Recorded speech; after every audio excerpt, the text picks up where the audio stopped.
Vous dites que vous êtes souverain, blablabla, mais vous ne le serez pas.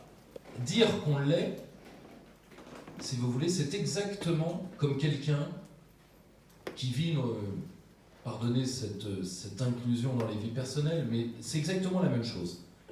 Quand quelqu'un vit une relation toxique, quand quelqu'un vit une situation d'humiliation, et que cette personne dit, aujourd'hui, à partir d'aujourd'hui, c'est stop. Plus un pas en arrière.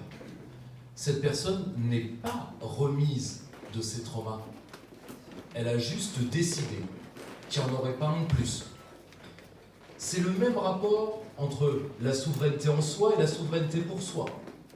C'est-à-dire qu'au moment où vous avez repris la maîtrise de l'ordre du jour, c'est-à-dire aujourd'hui, ce qui compte pour notre peuple, c'est ça, ça, ça et ça, ensuite, vous verrez les problèmes de souveraineté matérielle.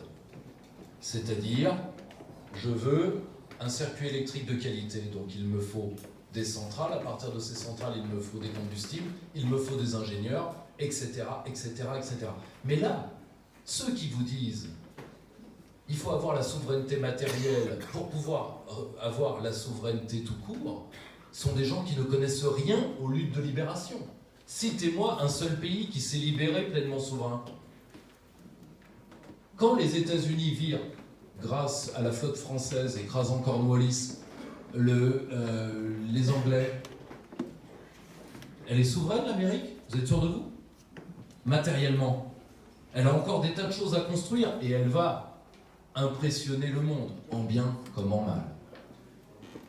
Quand nous avons viré nos voisins envahissants en 1945, je vous rappelle qu'une partie de nos villes de côte était détruite. Ce qui est le cas de la ville de ma famille, Domfront, réduite à 60% par les bombardements. Nous étions souverains néanmoins et nous avons reconstruit.